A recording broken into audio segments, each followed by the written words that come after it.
ठीक, इससे हम आगे स्टार्ट करते हैं विद्युत द्विध्रुव और विद्युत द्विध्रुव आगे पढ़ेंगे हम। तो सबसे पहले हम इससे पढ़ते पहले जो हेडिंग हमारी है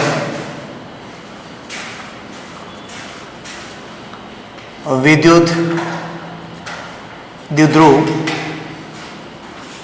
यहाँ नाम से आपको मालूम चल जाएगा कि यहाँ पर आवेश तो होंगे, लेकिन आवेश कितने होंगे? 2 आवेश होंगे। और द्विध्रुव का मीनिंग ये होता है कि जो आप आवेश यहाँ पर लेंगे, एक आवेश ऋणात्मक प्रकृति का हुआ और एक आवेश आपका धनात्मक प्रकृति का हुआ, और दोनों आवेशों को बिल्कुल आप एक दूसरे से हट के बिल्कुल अत्यल्प दूरी पर रखेंगे। तो ऐसा जब कोई सिस्टम बनेगा, निकाय बनेगा, उसे आप क्या बोलेंगे? विद्युत द्विध्रुव बनाएंगे। तो लिखेंगे 2 समान 2 विपरीत, 2 विपरीत प्रकृति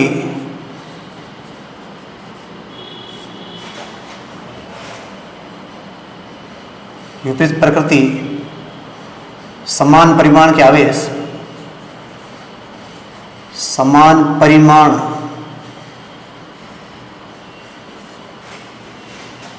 के आवेश या आवेशों को परस्पर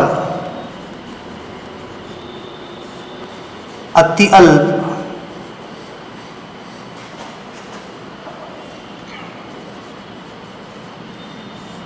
दूरी पर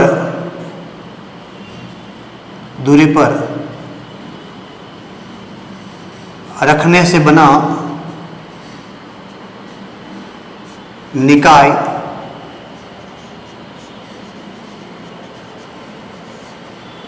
विद्युत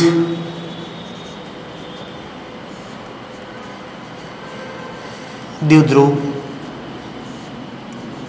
कहलाता है।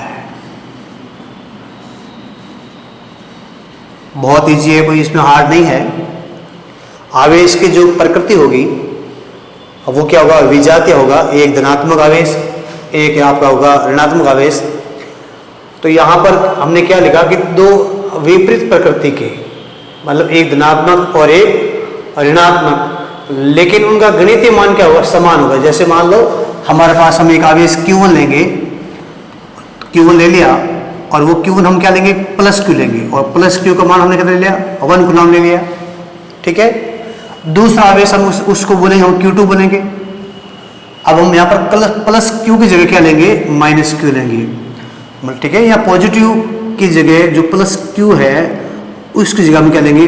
माइनस Q, साइन रहेगा, लेकिन उसका जो गणितीय जो मान होगा वो क्या होगा? 1 कूलम होगा। ठीक है। ऐसे आवेशों को यदि बहुत कम दूरी पर एक आवेश यहाँ, एक आवेश यहाँ पर रखेंगे, तो अति अल्प दूरी पर 2 विपरीत या विजातीय प्रकृति के, लेकिन परिमाण में क्या होने चाहिए? समान आवेश होने चाहिए। उन्हें रखने से जो आपका सिस्टम बनेगा, जो निकाय बनेगा, उस निकाय को क्या बोलेंगे? विद्युत द्विध्रुव। देखेंगे इसको ऐसे बनता है, इस प्रकार से बनेगा। मानो हमारे पास एक ये बिंदुवत आवेश है और एक ये बिंदुवत आवेश है। तो इस प्रकार से इनको ऐसे ज्वाइन करेंगे, बिल्कुल कहेंगे ये ऐसे है, और इनके बीच की जो दूरी है वो 2a लेके चलेंगे। आप कहेंगे सर ये डिस्टेंस आप a लेके चलते, 2a आपने क्यों लिया? क्योंकि हमें ये जो आपका विद्युत द्विध्रुव है वो हमारे कुछ आगे कुछ एप्लीकेशंस है, कुछ अनुप्रयोग में काम आएगा, इसलिए कभी हमें इस पूरी डिस्टेंस को आधा करना पड़ेगा। तो केवल यदि मैं a लेता तो आध दूरी को मैं a/2, तो आगे वो इनका अनुप्रयोग में इसको सॉल्व करना बड़ा टेढ़ा हो जाता है।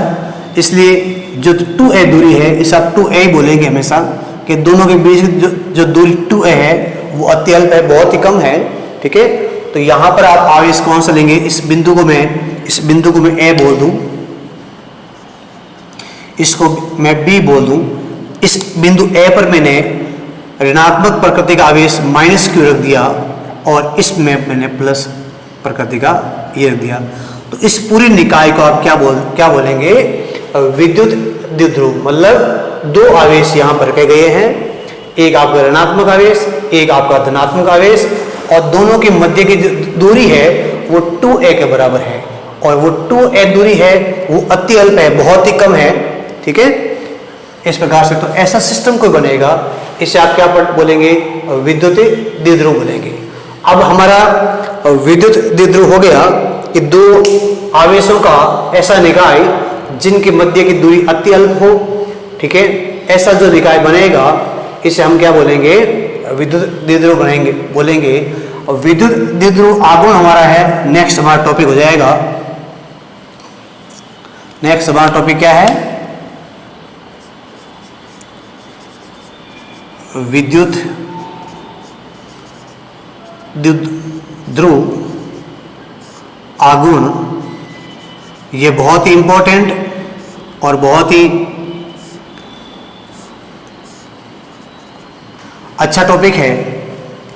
इसमें इसी का हम अनुप्रयोग करेंगे, लिखेंगे इसके बारे में। इसे क्या बोलते हैं? आगुण का मीनिंग आप जानते हैं। आगुण का मीनिंग होता है घुमाना, आगुण करना। आगुण का मीनिंग जैसे कि आप कक्षा 11 में पढ़ा था, जैसे वो आपका कोणीय संवेग था, वहां पर एक आगुण मीनिंग आया था कि एक पॉइंट के सापेक्ष घुमाना किसी को। तो यहाँ पर हम क्या बोलेंगे? यहाँ थोड़ा हटके है हमारा, यहाँ पर हम बोलेंगे कि विद्युत आगुण क्या जाएगा? लिखेंगे विद्युत द्विध्रुव में एक आवेश के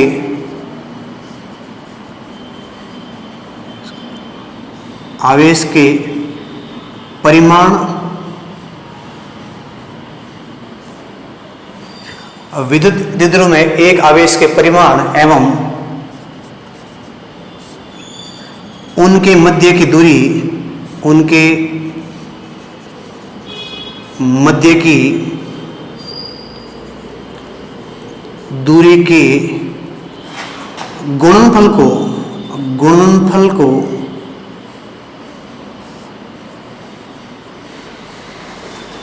विद्युत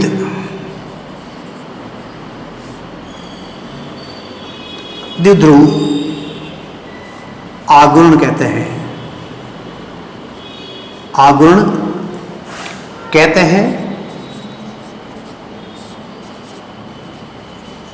ठीक है, तो विद्युत द्विध्रुव में किसी एक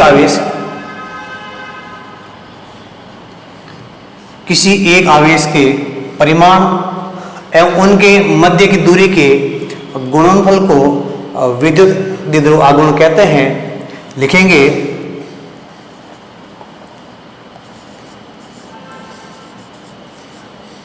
विद्युत द्विध्रुव आगुण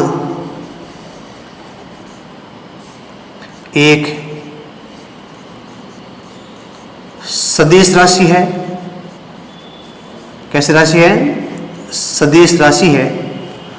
अगला पॉइंट हो जाएगा, यदि सदिश राशि है तो सदिश राशि में परिमाण के साथ साथ क्या होती है? दिशा भी होती है। तो इसको कैसे दर्शाएंगे?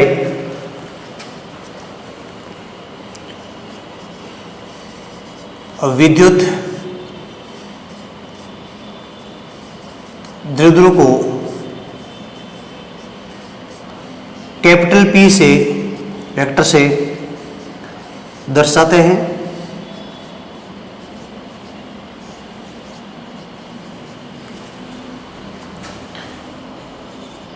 इसलिए या परिभाषा के अनुसार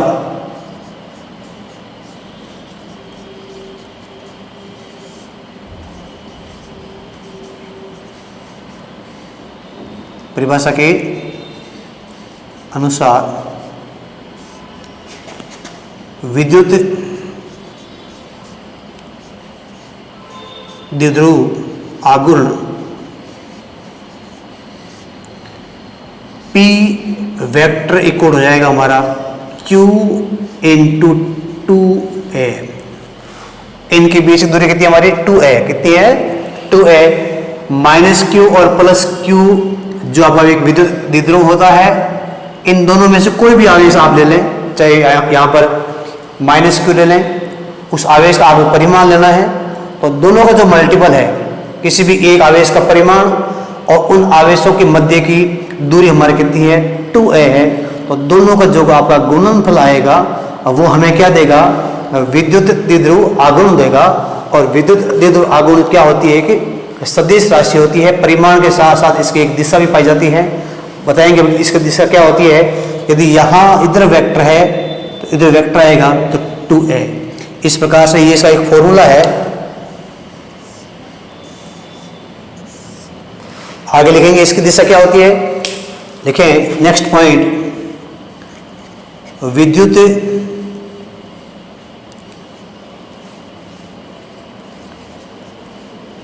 द्विध्रुव की दिशा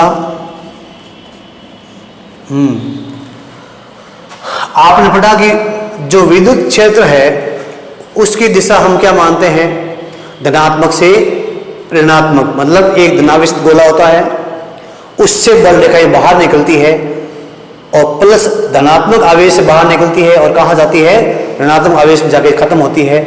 लेकिन यहाँ थोड़ा सा उल्टा है। यहाँ पर जो इस विद्युत द्विध्रुव आघूर्ण की जो दिशा होगी, विद्युत द्विध्रुव आघूर्ण की जो दिशा होगी वो प्लस से माइनस की ओर नहीं होगी, वो होगी माइनस से प्लस की ओर होगी, अर्थात ऋणात्मक आवेश से क्या होगी, धनात्मक आवेश की ओर। तो लिखेंगे विद्युत द्विध्रुव की दिशा ऋणात्मक आवेश से ऋणात्मक आवेश -q से धनात्मक आवेश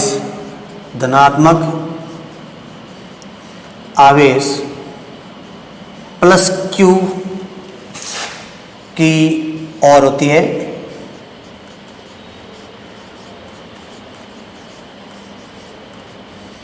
ठीक है, तो क्या क्या पढ़ लिया मैंने इसमें कि विद्युत द्विध्रुव एक आघूर्ण एक सदिश राशि होती है। विद्युत द्विध्रुव आघूर्ण को एक यहाँ एक वर्ड लिखना भूले, या आघूर्ण लिखें। आघूर्ण को p वेक्टर से दर्शाते हैं। परिभाषा के अनुसार विद्युत द्विध्रुव आघूर्ण क्या हो जाएगा, हमारा p वेक्टर इक्वल हो जाएगा q × 2 है। q क्या है, विद्युत द्विध्रुव के एक आवेश का परिमाण और किसके गुणा में है, उनके मध्य की दूरी। तो परिमाण किसी भी एक आवेश का परिमाण और मध्य की दूरी को आप जब गुणा करेंगे तो आपको क्या मिलेगा, द्विध्रुव आघूर्ण मिलेगा। और विद्युत द्विध्रुव के आघूर्ण की जो दिशा होती है वो ऋणात्मक आवेश से धनात्मक आवेश की ओर होती है। आगे पढ़ेंगे इसका मात्रक।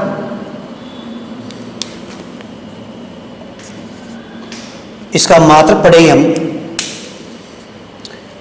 कि विद्युत द्विध्रुव का मात्रक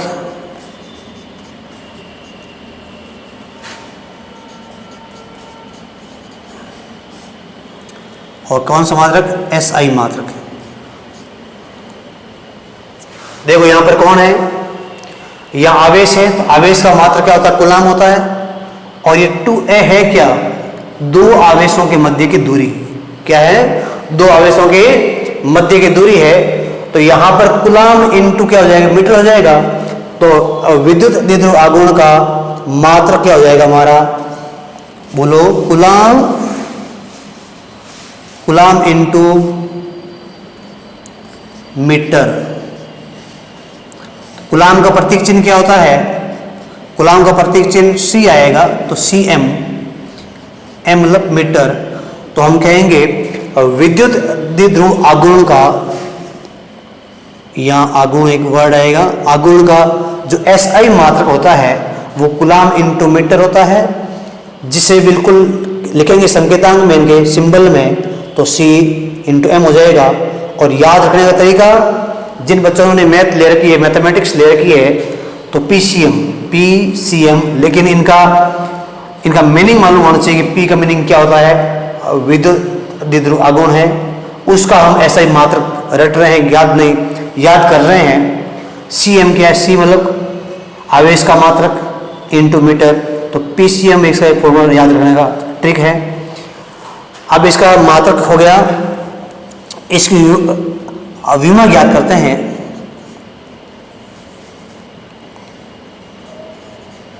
विद्युत द्विध्रुव आघूर्ण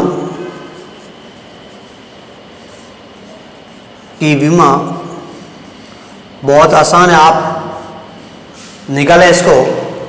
देखें, आवेश है, आवेश की विमा क्या होती है? कैपिटल ए और कैपिटल टी, ए टी हो जाएगी, और 2a है क्या?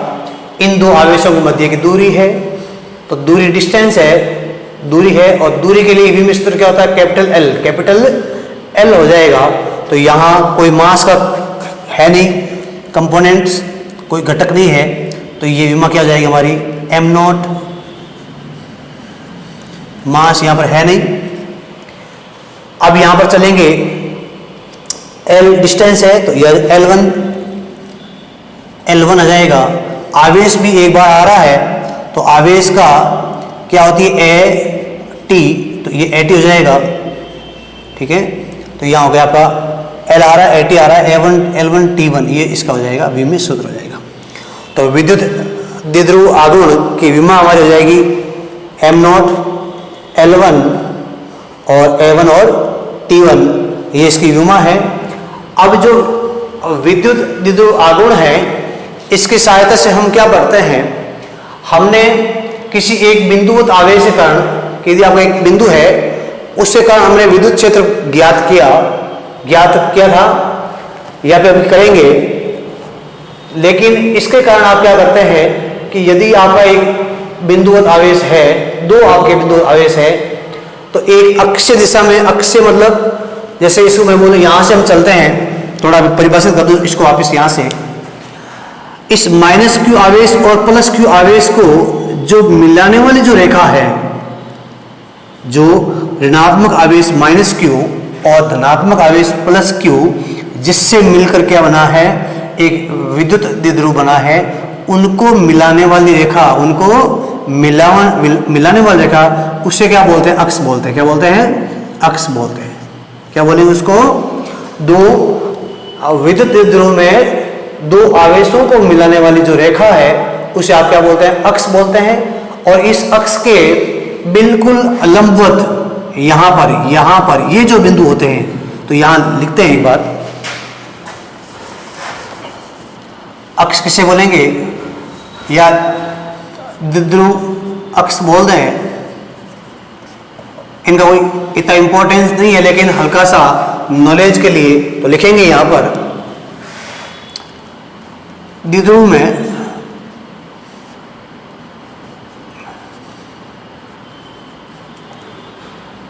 दो आवेशों को मिलाने वाली रेखा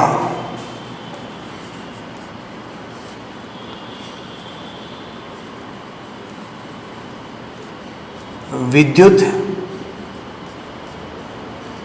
द्विध्रुव अक्ष कहलाती है। तो यहां पर ये वाली जो अक्ष है आपकी, ए से बी तक या माइनस क्यू से प्लस क्यू तक जो एक लाइन जाएगी, डॉटेड जो आपकी लाइन है बिल्कुल, उसे आप क्या बोलेंगे? द्विध्रुव अक्ष बोलेंगे। और एक आता है निरक्ष आता है, क्योंकि आगे हम काम लेंगे कि अक्ष बिंदु पर हमें इसके कारण, विद्युत द्विध्रुव के कारण हमें क्या करना है? विद्युत क्षेत्र तीव्रता ज्ञात करनी है, और निरक्ष पर करना है। तो ये आगे पढ़ेंगे, तो ये पढ़ेंगे। दूसरा क्या पढ़ेंगे? सेकंड पॉइंट द्विध्रुव निरक्ष पढ़ेंगे। निरक्ष क्या होता है? अक्षीय रेखा,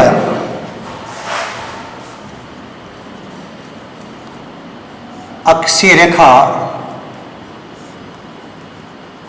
के अभिलंबवत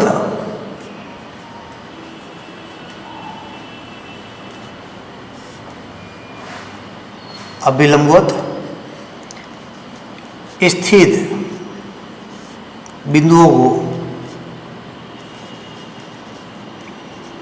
बिंदुओं को निरक्ष कहते हैं। निरक्ष कहते हैं। कैसे? यहां पर ये आपकी अक्षीय रेखा है जो ए को बी से मिलान कर रही है। इसके बिल्कुल यहां पर जो स्थित बिंदु है, यहां पर ये जो बिंदु है यहां पर, यदि इन बिंदुओं को हम ऐसे मिलाएंगे तो इनका कैसा है? अभिलंबुत है। तो ये जो बिंदु है, यहां पर बिंदु है, यहां बिंदु है, यहां पर, तो इन बिंदुओं को आप क्या बोलते हैं? द्विध्रुव निरक्ष बिंदु बोलते हैं। इसमें हो गया, ठीक है। अब इसी को आगे बढ़ाते हुए विद्युत द्विध्रुव की सहायता से हम एक बार विद्युत क्षेत्र निकालेंगे, एक बार कौन सी स्थिति में निकालेंगे? अक्षीय स्थिति में, और एक बार किसमें निकालेंगे? निरक्षीय स्थिति में।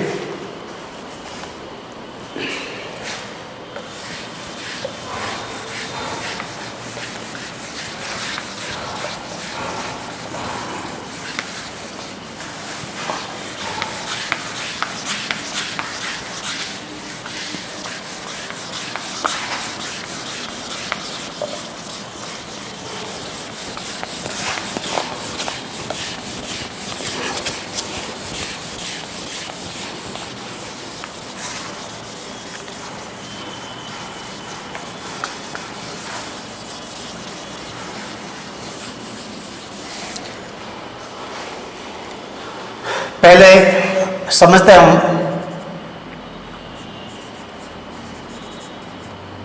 विद्युत द्विध्रुव के कारण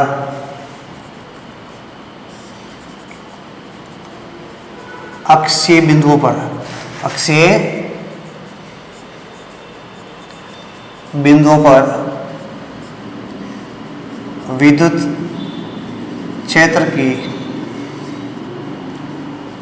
तीव्रता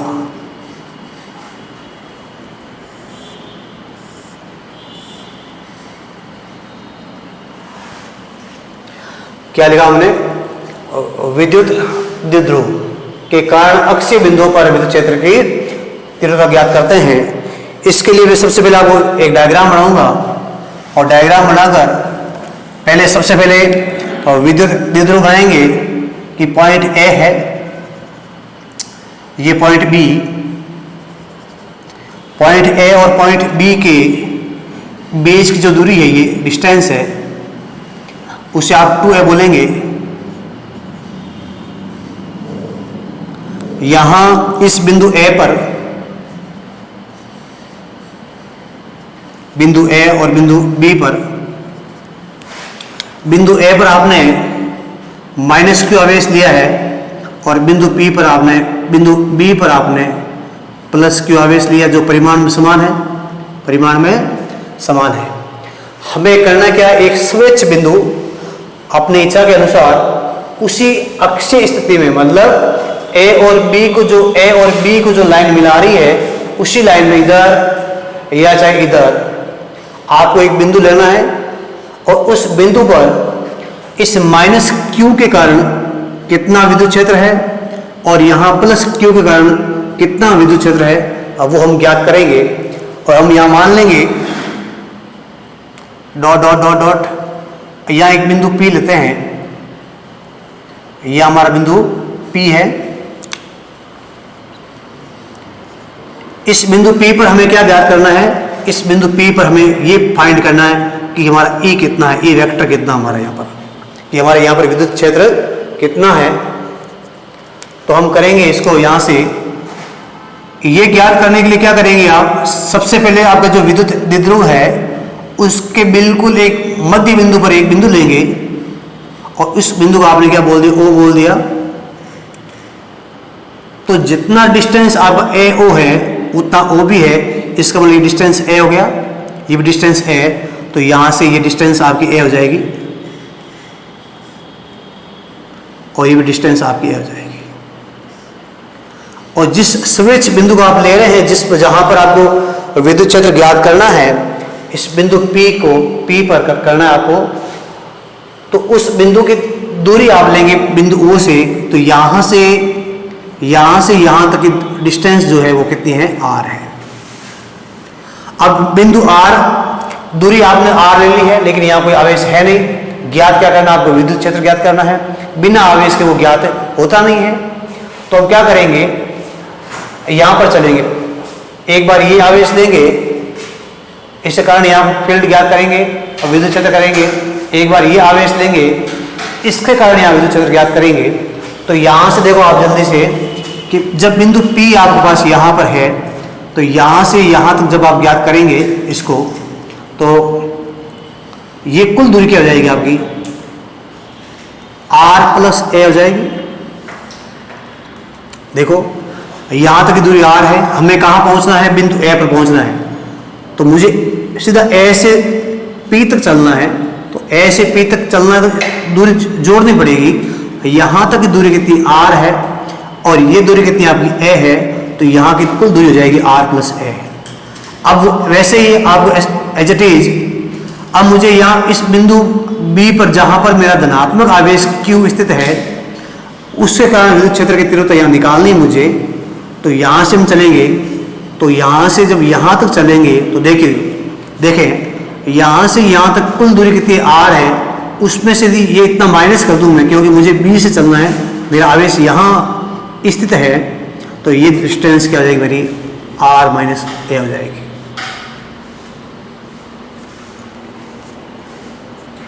ऐसे, ठीक है। तो ये आपकी डिस्टेंस, ये आपका विद्युत द्विध्रुव है जो दो आवेश से मिलकर बना है, उनके मध्य की दूरी 2a। आपको क्या करना है, किसी स्वेच्छ बिंदु पर अक्षीय स्थिति पर, एक अक्षीय स्थिति पर आपको विद्युत क्षेत्र तीव्रता ज्ञात करनी है। उसके लिए क्या करेंगे, -q आवेश से इसकी कुल कितनी दूरी है वो दूरी आप ज्ञात करेंगे, और +q आवेश इससे कितना दूर है वो ज्ञात कर लेंगे। और इस प्रकार से आप अलग अलग इसमें निकाल सकते हैं। तो इसकी हम कुछ उदाहरणें हैं लिखेंगे। माना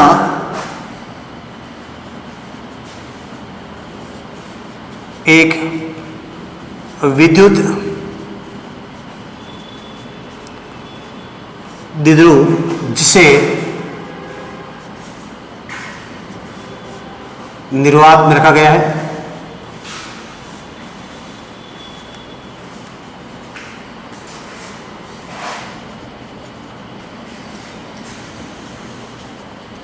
ठीक है।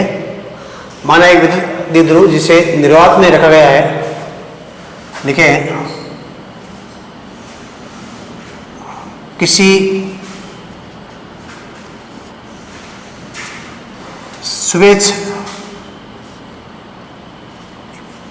स्वेच्छ बिंदु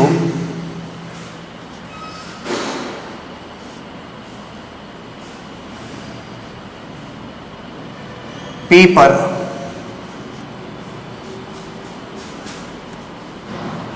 विद्युत क्षेत्र की तीव्रता ज्ञात करने के लिए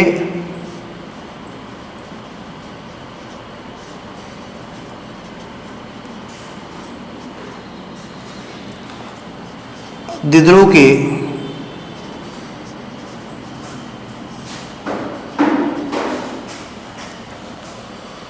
ठीक है, आप थोड़ा नोट करें। द्विध्रुव के मध्य बिंदु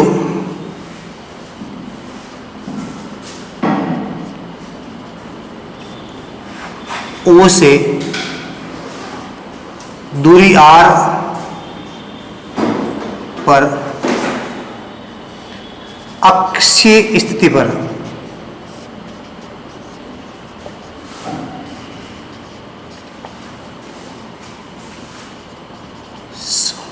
दूरी R पर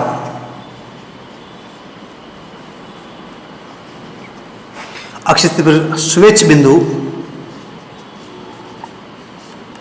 P लेते हैं।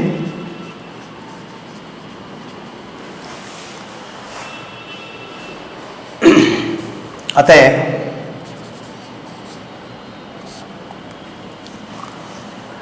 आपका ऋणात्मक आवेश जो -q है, इसके कारण यहां का जो इलेक्ट्रिक फील्ड होगा या जो विद्युत क्षेत्र की जो तीव्रता होगी यहां P पर, वो लिखेंगे यहां पर। अतः ऋणात्मक आवेश के कारण बिंदु P पर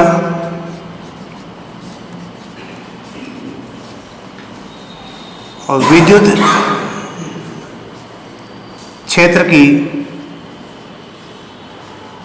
तीव्रता, इसे हम, इसके कारण की जो तीव्रता है उसे हम E1 मान लें और इसके कारण की तीव्रता हम E2 मान लें। एक बात और यहां पर देखें, हाँ, ये आवेश कैसा हुआ, ऋणात्मक आवेश है और ये आवेश कैसा आपका धनात्मक आवेश है। हमने अभी देखा था यदि आपका धनात्मक आवेश होगा तो हमेशा बल रेखा क्या जाती है, बाहर की ओर, इस गोले से कहां तक जाती है, अनंत की ओर जाती है।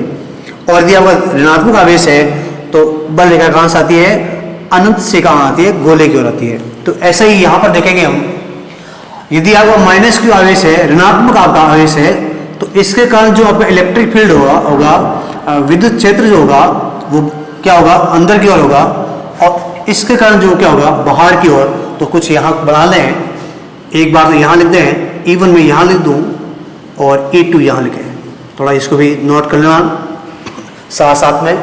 तो कुल मिला के यहां पर E1 जो है वो इसके कारण है, -q आवेश के कारण है, और यहां पर जो E2 है वो +q आवेश के कारण है।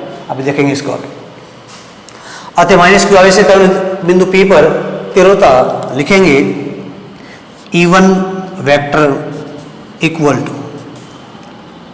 1/4 पाई एप्सिलॉन नॉट डॉट, यहां जो आपका आवेश है वो q है, और यहां से यहां की कुल दूरी आपकी जो है वो r+a है। तो यहां आ जाएगा, इसको पहले से बोल दें, AP बोल दें, AP का स्क्वायर, और AP किस दिशा में है, जो E1 है वो PA दिशा में है। तो यहां एक सदिश राशि है, तो यहां आएगा PA दिशा के अनुदिश।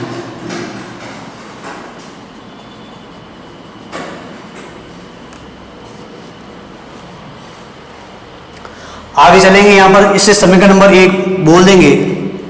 अब यदि यहां पर हम AP की जो दूरी निकालें, AP का स्क्वायर है, यहां से यहां तक चलेंगे, AP हमारा कितना है, AP हमारा r+a है, तो इसे आगे लिखेंगे, या E1 vector equal to 1/4 pi epsilon naught dot q जो आपका आवेश है, यह आपका r+a का होल स्क्वायर। इक्वेशन नंबर कितना हो गया, 2 हो गया। तो आपका ऋणात्मक आवेश है, जो -q आवेश आपका ऋणात्मक आवेश है, उसके कारण बिंदु P पर जो विद्युत क्षेत्र आ गया वो कितना आ गया, E1 वेक्टर आ गया। इसको हमने मोड में इसलिए ले लिया ताकि धनात्मक और ऋणात्मक कोई इसमें जो मिस्टेक है वो ना रहे। तो ये 1/4 pi epsilon not q r लिया गया। अभी करेंगे इसी प्रकार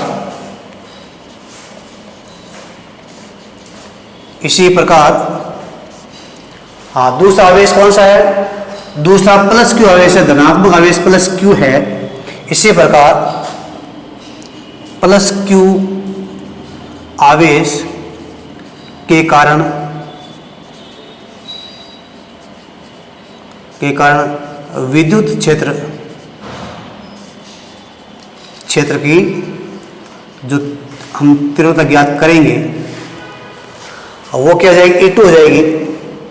उसे हम E2 वेक्टर बोल देंगे, E2 यहां से, तो वो हो जाएगा हमारा 1/4 पाई एप्सिलॉन नॉट, यहाँ आवेश क्या आएगा, Q आएगा। और यहाँ की देखो, अब यहाँ से यहाँ पर जाना हमें, तो यहाँ से यहाँ की दूरी हमारी कितनी है, देखो चेक करें, r-a है। r-a को आप क्या बोल रहे हैं, BP बोल रहे हैं। तो पहले आप BP लिखें इसको, BP का स्क्वायर इंटू, अब BP किसके अनुदिश है, यदि आपका धनावेशित गोला है तो बल रेखा हमेशा क्या होती है, बाहर की ओर होती है, तो ये बोलेंगे बीपी की दिशा में, ठीक है। क्योंकि हमने यहां पर क्या बोला, पी ए क्यों बोला, क्योंकि आवेश आपका ऋणात्मक है तो बल रेखा अंदर की ओर आ रही है, तो हम पी से ए की ओर आएंगे। और यहां पर यदि आपका आवेश क्या है, आपका धनात्मक है, तो बी से पी की ओर बाहर की ओर जाएंगे, तो वो चीज यहां करेंगे, तो यहां बोलेंगे बीपी की ओर, बीपी दिशा के अनुदिश ये। अब यहां पर हमारा बीपी का जो मान कितना है, गणितीय मान कितना, हमारा जो बीपी है वो डिस्टेंस है, एक दूरी है, और उस दूरी का डिस्टेंस का जो वैल्यू है वो हमारे पास r माइनस ए है। तो इसको हम ऐसा कुछ लिख देंगे, या कर देंगे E2 वेक्टर कर देंगे इक्वल टू कर देंगे 1/4 pi epsilon naught dot Q, r minus a वहां से हो जाएगा हमारा r माइनस ए का होल स्क्वायर, इसे बोलेंगे क्वेश्चन नंबर कितना हमारा 3 बोल देंगे इसको। अब देखें यहां पर चेक करें आप, हमारा स्वेच्छ बिंदु कौन सा है, P है। इसका मतलब यहां पर इस P पर जो E2 है तो वो बाहर की ओर है, ऐसे माने हम, ये पॉइंट P हमारा और ये पॉइंट P हमारा। इस पॉइंट पर जो इसके कारण जो आपका इलेक्ट्रिक फील्ड विद्युत क्षेत्र की जो तीव्रता है E2 वो तो बाहर की ओर इस तरफ है, और इसके कारण जो है E1 है वो E2 तो बाहर की ओर है और E1 क्या है आपका अंदर की ओर है। और दूसरी बात यह है, हम जानते हैं कि E समानुपाती 1/r², जितनी दूरी अधिक होगी उतनी तीव्रता क्या होगी, कम होगी। दूरी कम तो ये ज्यादा और दूरी ज्यादा तो ये कम। तो आप इस स्वयं चेक कर लें कि इस बिंदु P के समीप कौन है, नजदीक कौन है, -q इससे काफी दूर है और +q इसके बिल्कुल नजदीक है। तो यहां की तीव्रता क्या होगी, परबल मजबूत, और यहां की क्या होगी, कमजोर होगी, कुछ कम होगा। तो यहां का क्षेत्र यहां पर अधिक, यहां का कम होगा। तो कुछ ऐसा कुछ कर लेंगे। अतः बिंदु P पर परिणामी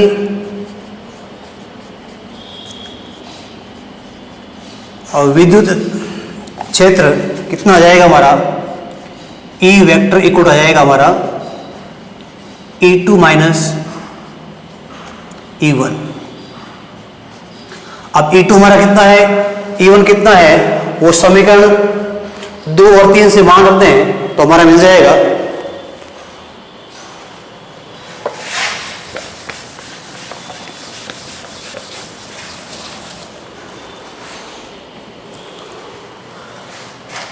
अब चले समीकरण 2 वे 3 से। समीकरण 2 क्या बोल रहा है, E1 हमारा इतना है, और समीकरण 3 क्या बोल रहा है, E2 इतना है। और यहां पर हमें नेट आपका परिणामी विद्युत क्षेत्र चाहिए, वो E है, E2 माइनस E1 है। तो E2 कितना हमारा यहां पर, E2 हमारा कुछ ऐसे आ रहा है, तो E वेक्टर इक्वल हमारा आ रहा है 1/4 pi epsilon naught dot Q upon r minus a का होल स्क्वायर, माइनस हमारा आ रहा है 1/4 pi epsilon naught into Q upon आ रहा है r प्लस ए का होल स्क्वायर। ऐसे कुछ देखो चेक कर लें, ठीक है। तो समीकरण 2 में समीकरण 3 से यह हमारा क्या है, E equal to E2 minus E1। तो E2 की वैल्यू हमने ये पुट कर दी, E1 का मान ये है। अब इसमें जो भी आपके कॉमन है उनको बाहर निकाल लेंगे। तो यहां पर हमारा क्या कॉमन आ रहा है, क्या उपनिष्ठ आ रहा है हमारा, ये आ रहा है 1/4 pi epsilon naught into Q। ये Q इसको मैं यहां लिख दूं, Q को कोई समस्या नहीं है। हाँ, तो यह हमारा आएगा r माइनस ए का होल स्क्वायर, और माइनस बन जाएगा हमारा r प्लस ए का होल स्क्वायर। इसे आप छोटी कक्षाओं में पढ़ा कि a प्लस बी का होल स्क्वायर और a माइनस बी का होल स्क्वायर, इसे कैसे सॉल्व करते हैं, इसे आप सरल कर लीजिए तो शायद आपका इसका आंसर आ जाएगा। तो q upon 4 pi epsilon not, जब इसका हम लेसर पे लेंगे तो r प्लस a का होल स्क्वायर इधर चला जाएगा, माइनस r माइनस a का होल स्क्वायर यहाँ आ जाएगा, और नीचे आपका हो जाएगा r माइनस a का होल स्क्वायर और इनटू जाएगा r प्लस a का होल स्क्वायर। ठीक है, इसे खोलते हैं, सरल करते हैं। तो q upon 4 pi epsilon not, ये हो गया r square plus a square plus 2ar minus हो गया आपका ये r स्क्वायर। इससे खोल दें, में चलो रखते हैं, ब्रैकेट में रखते हैं, r square plus a square minus 2ar, और ये आपने एक पढ़ा फॉर्मूला, छोटा एक फॉर्मूला था आपका कि a plus b into a minus b क्या होता है, a square minus b square. As it is वैसे ही बन जाएगा। यदि आपके पास a प्लस बी का होल स्क्वायर है और a माइनस बी का होल स्क्वायर है तो ये कुछ ऐसा बन जाएगा। ठीक है, समझ में आया। यदि आपके पास a प्लस बी है और उससे मल्टीपल a माइनस बी है तो क्या आएगा, a square minus b square. यदि प्रत्येक का वर्ग आ रहा है, स्क्वायर आ रहा है, प्रत्येक वर्ग कर रहे हैं तो यहाँ पर भी क्या आ जाएगा, यहाँ ऐसा जाएगा। तो कुछ शायद यहाँ पर आपको ऐसा मिल रहा है कि r minus a, r plus a का स्क्वायरिंग मिल रहा है, तो ये इसे बोल दें r प्लस a बोल दें, इसे r माइनस a बोल दें, वर्ग आ रहा है। तो इनका जो नीचे का जो आएगा रूप आएगा, नया रूप आएगा, वो ऐसा कुछ हो जाएगा। तो r square minus a square का स्क्वायर आ जाएगा। अब ऊपर वाला जो ब्रैकेट है उसे खोलते हैं और सॉल्व करते हैं कि कितना कुछ पीछे रह जाता है। यहाँ पर q upon 4 pi epsilon not r square plus a square plus 2ar, जब माइनस का साइन अंदर जाएगा तो माइनस r स्क्वायर, इसका माइनस यहाँ जाएगा तो माइनस का a स्क्वायर और माइनस इंटू माइनस बन जाएगा प्लस 2ar अपॉन मेरा हो जाएगा r square minus a square का होल स्क्वायर। जो जिससे कट रहा है उसे काट दीजिए और बाकी जो आगे बच रहा है उसे लिखें आप। यहाँ पर देखें r स्क्वायर से r स्क्वायर कट गया, a स्क्वायर प्लस का है और ये a स्क्वायर आपका माइनस का, ये भी कट गया। तो कुल आपका ऊपर कितना हो गया, 2ar प्लस 2ar आपका 4ar आ गया। तो हमारा यहाँ हो गया q upon 4 pi epsilon not 4ar upon r square minus a square की पावर कितनी आपकी 2 है। अब हमें एक यहाँ पर एक लाइन लिखनी पड़ेगी, क्योंकि जो विद्युत द्विध्रुव होता है ये a से b तक के बीच की, इसको हमने क्या परिभाषित किया था कि जो 2a दूरी होती है बहुत कम होती है, बहुत ही कम दूरी होती है। जब आपकी 2a दूरी बहुत कम है तो इसकी जो आधी दूरी आएगी a आएगा, वो तो और ही कम होगा। तो हम बोलेंगे यहाँ पर कि इस r की तुलना में ये जो दूरियां है स्मॉल a, ये स्मॉल है, बहुत छोटी है, तो इसे आप नगण्य मानेंगे, नेग्लेक्ट कर देंगे, इसको काउंट नहीं करेंगे। तो ऐसा आप लिखेंगे, यहाँ पर लिखेंगे विद्युत द्विध्रुव में दो आवेशों के मध्य की दूरी, दो आवेशों के मध्य की दूरी अति अल्प होती है।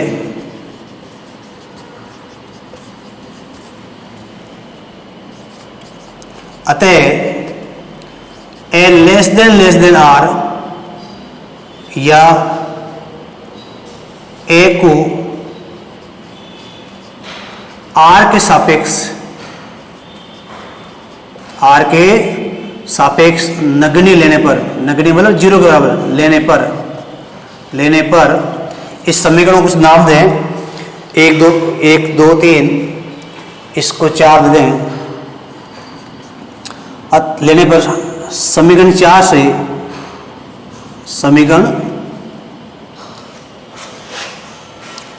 से नेहरू क्या हो जाएगा इसका ई वेक्टर इक्वल हो जाएगा हमारा Q upon 4 pi epsilon not, यहाँ आर आपका 4AR अपॉन यहाँ हो जाएगा हमारा, इससे आप 0 ले लेंगे तो यहाँ का r की पावर 2 और उसके पावर 2 है तो r का पावर 4 हो जाएगा। यहाँ r की घात कितनी है 4 है, यहाँ एक ऑलरेडी r है तो एक r कट जाएगा तो r घात 3 रह जाएगी, तो इसे मैं 3 कर दूं। यहाँ लिखेंगे E वेक्टर इक्वल टू, अब इस जो 4 यहाँ पर है इस 4 को 2 भागों बांट दें, इस 4 को हम ऐसे लिख दें, 4 को 2 गुणा 2 लिख दें, कोई समस्या नहीं होनी चाहिए, क्योंकि मुझे क्या करना है, मुझे वापिस द्विध्रुव आघूर्ण बनाना है P equal to Q into 2A मुझे बनाना है, तो 2A लेके आना मुझे। फिलहाल क्या है 4A है, कितना है 4A है, इस 4A को आप क्या करेंगे 2A करेंगे, तो इस 4 को आप टुकड़ों में तोड़ लें, 2 गुणा 2 कर लें, तो यहाँ से बन जाएगा हमारा Q इंटू या 2 यहाँ डाल दो पहले, 2Q इंटू 2A अपॉन हमारा हो जाएगा 4 pi epsilon naught into R cube. देखिए चेक कर लें इसको वापस, यहाँ से गया तो ये हो गया आपका 4Q हो गया, तो ये क्या बन जाएगा आपका, ये बन जाएगा Q into 2A। Q into 2A क्या होता है, अभी लिखाया था आपको मैंने, P वेक्टर इक्वल टू क्या होता है Q इंटू 2A। तो जहां पर Q इंटू 2A आएगा उसको हम सब्स्टिट्यूट करके उसको वहां से हटाकर वहां पर क्या लिख देंगे P लिख देंगे, तो यहाँ Q इंटू 2 कर देंगे, या हम इसको कर देंगे ऐसे E वेक्टर इक्वल टू 2 और इसको कर देंगे P vector upon 4 pi epsilon naught into R cube. अब 1/4 पाई क्या होता है, E वेक्टर इक्वल टू कर देंगे हम 2kp अपॉन आर क्यूब। ठीक है, तो अक्षीय स्थिति के कारण किसी भी स्वेच्छ बिंदु पर विद्युत क्षेत्र की तीव्रता कितनी होती है हमारी 2kp अपॉन क्या होती है आर क्यूब। K क्या यहाँ पर बल नियंत्रक है जिसका मान क्या होता है 1/4 पाई एप्सिलॉन नॉट। P आपका वेक्टर है, ये भी आपका P वेक्टर है तो ये भी वेक्टर आएगा, सदिश आएगा। ठीक है, और आर क्यूब भी हो गया। अब इसकी दिशा क्या जाएगी, देखो चेक करें, हमारे यहाँ पर जो विद्युत आघूर्ण है उसकी दिशा क्या होती है, ऋणात्मक आवेश से क्या होती है धनात्मक की ओर, अर्थात A से B की ओर। तो यहाँ पर भी देखो इस बिंदु P पर जो आपका परिणामी विद्युत क्षेत्र आएगा क्या उसकी दिशा B से A की ओर होगी, नहीं होगी, क्योंकि यदि यहाँ पर दिशा उल्टी होती तो यहाँ पर साइन क्या आता माइनस का आता, लेकिन यहाँ पर दिशा क्या है, यहाँ पर साइन नेगेटिव नहीं है, साइन एच टी वही साइन है, तो इसकी भी दिशा क्या होगी, इसकी दिशा होगी A से B की ओर, और इसका मान कितना आएगा E equal to 2kp upon R cube. ठीक है, इसे आप नोट कर लें। इससे एक निष्कर्ष और निकलेगा आपका यहाँ से, यदि यहाँ पर ऐसे बोल दें सबको नियंत्रक ले लें, kp को नियंत्रक ले लें 2kp को, तो कुछ हमें मिलेगा ये आर क्यूब। अर्थात जो विद्युत क्षेत्र में किसी एक बिंदुवत आवेश के कारण जो तीव्रता आती है वो क्या आती है, वो आती है E समानुपाती 1/r² आती है। लेकिन यदि एक बिंदु आवेश नहीं लेकर 2 बिंदु आवेश लें, इस 2 बिंदु आवेश को आप क्या बोलते हैं, एक निकाय बोलते हैं, और इसके कारण किसी बिंदु पर आप यदि विद्युत क्षेत्र ज्ञात करेंगे तो वहां पर आपको जो तीव्रता मिलेगी वो r² के व्युत्क्रम की नहीं होगी, वो r के क्यूब के व्युत्क्रम होगी। अर्थात इसका मान और घटेगा। क्यों घटेगा, क्योंकि वहां पर एक तो धनात्मक आवेश योगदान दे रहा है और एक ऋणात्मक आवेश योगदान दे रहा है, तो वहां पर इनका जो नेट जो आपकी तीव्रता आएगी तो वो हमेशा क्या आती है, कम आती है। तो यहाँ पर जो E समानुपाती क्या है 1/r क्यूब बोलते हैं, या ऐसे बोल दें E विद क्रम R क्यूब, ठीक है, इसे आप नोट कर लें और कोई दिक्कत है तो